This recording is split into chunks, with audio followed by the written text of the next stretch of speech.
Ladies and gentlemen, it is that time of year when we get to see our first glimpse of gameplay from the official Formula 1 game for 2021, and I've been lucky enough to play it and I can share with you some of that exclusive gameplay along with my first impressions and everything that you need to know about the game and what it has to offer this year. Some huge additions and new features, so sit back, relax, and enjoy. Also got to say a big thank you to Codemasters and EA Game Changers for giving me access to the game and being able to share that footage with you. F1 2021 is set to release on PlayStation 4 and 5, Xbox One and Xbox Series X or S, and finally on PC. There is no Stadia version this year. The worldwide release date is set for Friday the 16th of July, but if you pre-order the Digital Deluxe Edition, you'll get your hands on the game a few days earlier on the 13th of July. So as this is the official video game of the Formula 1 2021 World Championship, it will include all 20 of the official F1 drivers, the 10 Formula 1 teams and 21 real circuits. Imola, Portimao and Jeddah will be added post-launch, and China will be included as part of the Breaking Point career mode, which I'll cover off in more detail shortly. The game will also continue to support and showcase the F2 Championship, with all 22 F2 drivers, 11 teams and 8 official race calendar events.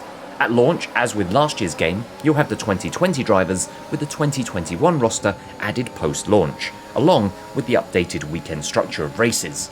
All of the additions will be free digital updates. So the big headline new feature for F1 2021 is Breaking Point, a brand new story feature that will expand and grow on the 2019 feeder series story that you may have played through a couple of years ago.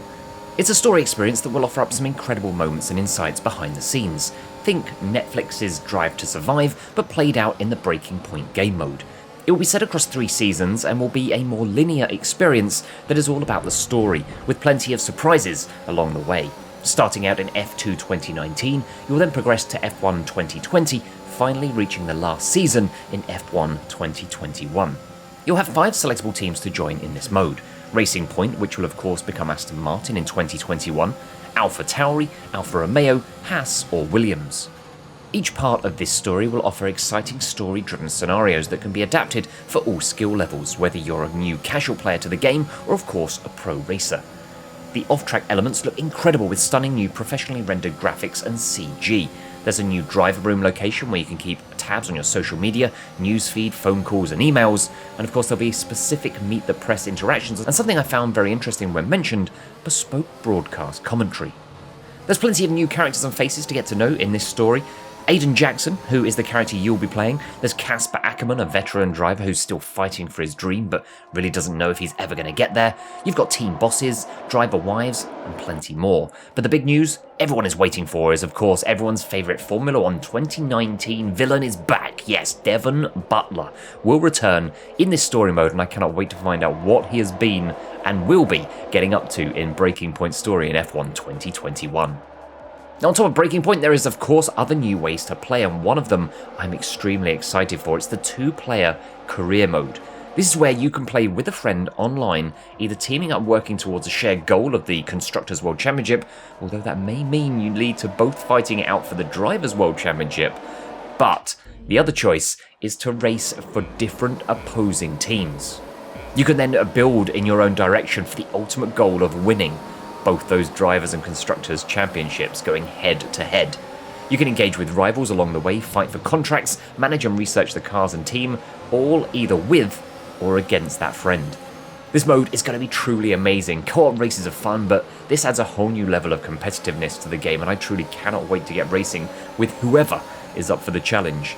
Please no esports drivers apply. Oh, and one other piece to note here is that as far as I'm aware, you'll be able to have more than one career mode running simultaneously. So if you have more than just a single friend who you want to play this mode with, you can do that. Another new feature for 2021 is Real Season Start, where all of the results from the real weekends will be added into the game, and you can either start your season at that point or go back a race and change how the outcome of that your favourite driver may have basically screwed up in the race, and you can sort that out. So for instance, let's take Monaco Grand Prix from a couple of weeks ago. Lewis Hamilton had a terrible weekend in comparison to Max, for instance, so maybe you can go back and start that race as Lewis, take his seat, winning points and getting back above Max in the Drivers' Championship.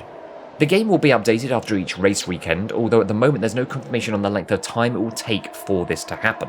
The new feature will also have simulated season R&D progress in line with what's happening in real life, so whenever you decide to step in and start the racing from this mode, it gives you the power to change what is happening in the real world and change the course of the championships. Career mode is also back with some great new additions to the My Team mode, including department events, a new research and development structure, no more skill tree but a much more graphically driven experience. Practice sessions have been reviewed with the addition of development boosts where you can focus driving down costs on preferred R&D paths. There's also quick practice where you still can receive the benefits and rewards but in a shorter space of time, but this does have risks of failure, but offers a good way to not have to do all of the practices throughout the season, which sometimes in the past have felt a little painful and time consuming. Drivers now have a new focus driver statistic, which can be impacted by team activity decisions that you make, their performance on track, or even by the meet the press player responses. The more focused the driver is, the better they will perform to their stats and abilities. Career mode can be customized and tailored to suit. Play the career your way with single player offering My Team with a full or custom length season. You can jump into a driver career starting in either F1 or F2. You can play a full F1 season from the start or via the new real season start mode, or adapt the season to be as long as you want with the custom season length option.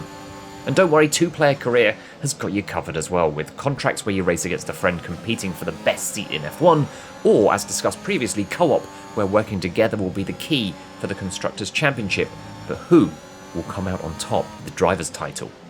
A further new addition to the game this year is the Expert race style. In 2020, the game added a casual race option that opened up the world of F1 racing to a whole new group of players that needed the help of additional assists to keep them on track or braking at the right points. Now in 2021, the Expert race style is being included, meaning you now have Casual, Standard and Expert available. Expert gives you the opportunity to change the progression and experience of the game, giving AI racers the chance to get better quicker than you. You can disable elements like Meet the Press, change resource gain rates, and even change how mechanical failures and faults occur. So what about multiplayer? Well, this has got some great new additions. With the new Beginner and Experienced social play lobbies that will be unranked, Beginner offers up a casual race style, auto reset and no collisions, offering a fun and friendly way to play. The Experienced lobbies will be more of a standard race style, with collisions enabled and longer races. All active lobbies will be browsable in a much clearer, newly designed format. The server browser will have new additional features, meaning it will be much easier to find the races that you want to enter, and of course, you'll still be able to create your own lobbies to suit the way you want to race and play. Customization also gets plenty of new content with new podium pass and shop items, multiplayer decals, personal stickers that you'll be able to place on the halo of your car, and one element that I love the sound of, Victory Radio, the shout out to the team or fans as you take the win across the line. Finally, this is the first title to be officially launched across both current and next-gen consoles, meaning that you'll get benefits such as smart delivery on Xbox, ray tracing, adaptive trigger support on PS5, and plenty more. One thing to note though, there is complete feature parity across generations, so there'll be no features only available on next-gen. As mentioned at the start, if you do want to get your hands on the game early, you can pre-order the Digital Deluxe Edition. 3 days early access, 7 iconic drivers added to the My Team roster, some driver customization options including a race suit, helmet, vehicle livery, 18,000 pit coins, and breaking point customization pack. The 7 drivers added are all taken from in their prime within the sport: Schumacher, Senna, Prost, Button, Rosberg, Massa, and Coulthard. A stellar lineup that I cannot wait to race with, especially JB Jensen needs to be my teammate for sure in 2021. I hope you've enjoyed this video, giving you an insight into what you can expect from F1 2021, along with some exclusive gameplay. Plenty more of this game here on the channel very, very soon, so if you're not already doing so, make sure you click the subscribe button, ring the bell, turn on all notifications, and never miss another video. If you enjoyed it, give it a like. If you didn't, give it a dislike. Let me know down in the comments what you're looking forward to the most in F1 2021. And until the next time, a huge thank you to Codemasters and also EA for giving me the opportunity to play the game and share the footage with you and give you all of this incredible information. Till the next time, I'll speak to you again very soon in the next one.